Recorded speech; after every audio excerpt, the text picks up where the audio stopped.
What's up? Welcome back to my channel. My name is Caela, and today we're going to be talking about something more serious. I'm going to be talking about today what it's like to have a visible and invisible disability and to how it impacts my life. So the first one is probably why you're on my channel. It's going to be a visible disability of being hard of hearing. So I was born hard of hearing. Probably you guys heard the story so many times, and I wear hearing aids. I'm not going to sugarcoat this video because I feel like I was lied to so much in my life and being like, hearing aids are going to be great and no one's going to notice them. And then I got into the real world and was like, oh crap, that's not what it really is like. So wearing hearing aids as a younger person has its challenges, and people view you differently whether you want to admit it or not. A lot of people would talk slow to me, be like, hi, my name is, and I would just be looking at them like, I can talk. Don't know what you're saying, like, I don't know why you're going so slow. Like, just because I'm deaf does not mean I'm dumb. Different correlation. Or when I can talk, people would be like, you're not deaf, you can talk. And it's just like, ears they're not your throat. It has nothing to do with it. Of course, there is a deaf accent that a lot of people kind of don't really understand of why some people can talk, some people can't. I went to speech therapy, and I know a lot of deaf people who went to speech therapy and still have a deaf accent. It's kind of just person to person. You can't really put people into a group just based off of that one part about them. So I think it was really difficult as a kid trying to be like, I am deaf enough to say I'm deaf, or I am hard of hearing just because I can talk. And people do notice, people do stare at you, they do ask questions. They're like, but you're such a beautiful young woman. And you're like, what does my gender, what does anything have to do with me being hard of hearing? And then they would always be like, you can do anything you want in life. And it's always this like advice that's kind of backhanded. And it's kind of like, I never said I couldn't do anything in life. And it was definitely really hard to have more visible disabilities because people like to comment on it, or if they don't comment on it, they stare at it, and it makes you uncomfortable to the point where, like, I would always be like, what you staring at? Like, I would love to help you. Then my invisible disabilities, I have a lot. My first one is my learning disabilities. I have auditory processing disorder, which actually goes hand in hand with my hearing loss diagnosis, and I have executive functioning disorder. Basically, just when you grow up, you learn to be organized, you learn certain skills in life, and it takes me a lot longer to process things, to understand what people really mean. Sarcasm is really hard for me to understand because I can't tell if you're being serious. I can't tell. It's really hard for me in general. So I've always struggled with that in school. I was always really lucky that my parents got me private tutoring.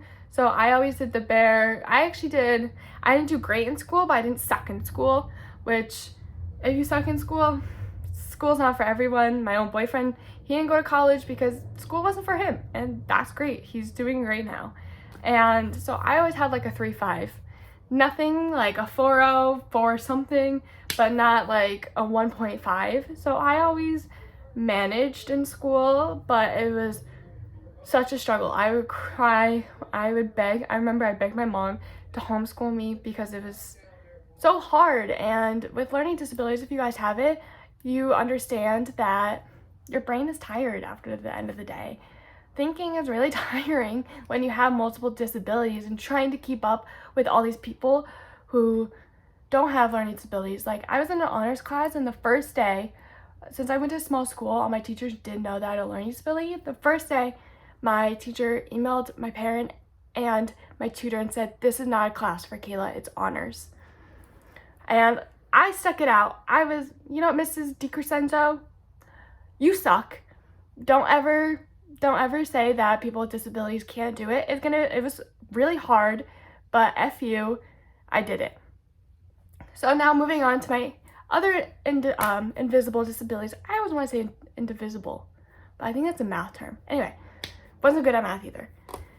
Anyway, I have epilepsy, and I don't think a lot of you have really, I think I've mentioned it a couple times, but now it's been a really huge part of my life because I don't really record that much anymore.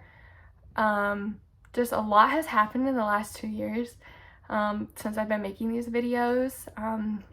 I have convulsive seizure disorder, and I have twitching, and I have stare-off spells, which has caused me to not be able to hold down a regular full-time job because I am way too tired, which causes stress, which causes seizures. My medication does not work it doesn't really work for a lot of people with epilepsy. So because of that, I am medicated, but it doesn't help. It helps a little bit, but I have a lot of seizures all the time, which in turn has made me had a really huge impact on my memory loss, which is really sad and really embarrassing because I could look at someone I've known for 10 plus years and have to be like, what's that person's name? I just forget, and it's really hard.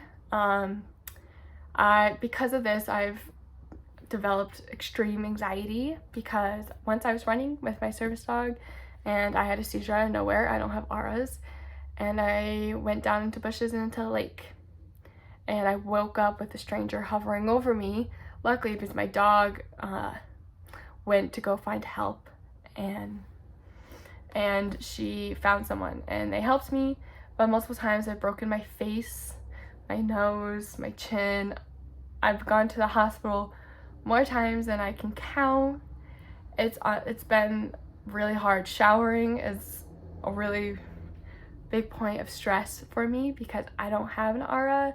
I don't know when it's coming, so I always have to have someone on the phone, like, you know, like just making sure like they don't hear a thud or anything, or I have to make sure someone's home with me. I can't live alone. It's just like I can't be alone a lot of times, which has really stripped my independence away from me, and it's been really hard. I can't drive anymore. You know, I got my license when I was 16. It actually took 3 times. I'm not a good driver. And I think it's kind of God's way of being like, you failed 3 times for a reason. Somehow you passed, and I had to make sure you were off the road. But just think, if you ever wanted to get coffee or if you wanted to get food and you are of the age to drive, you guys can do that. I can't. I have to Uber Eats it, which my coffee order is less expensive than the Uber Eats delivery fee. So you guys pay $4 for coffee.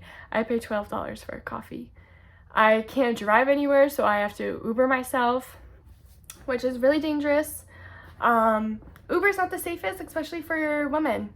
Not gonna lie, I'm also in a city and I have to rely on everyone. If I want to get groceries, I have to ask my boyfriend to drive me, to go to the grocery store and help me do anything. Seizures wipe me out. They're exhausting. It's kind of similar, people describe it to running a marathon.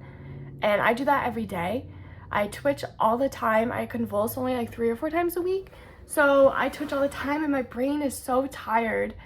And then combining that with my visible disabilities, I'm exhausted all the time. Because of my device, it's been hard to talk and it's been hard to breathe. So a lot of times I'm like, so if you ever see me breathing hard or just like hard time breathing, it's because of my epilepsy. Honestly, I developed a heart condition because of my epilepsy. I've had a couple heart attacks while having seizures because my heart rate goes down so much, and it's been really hard.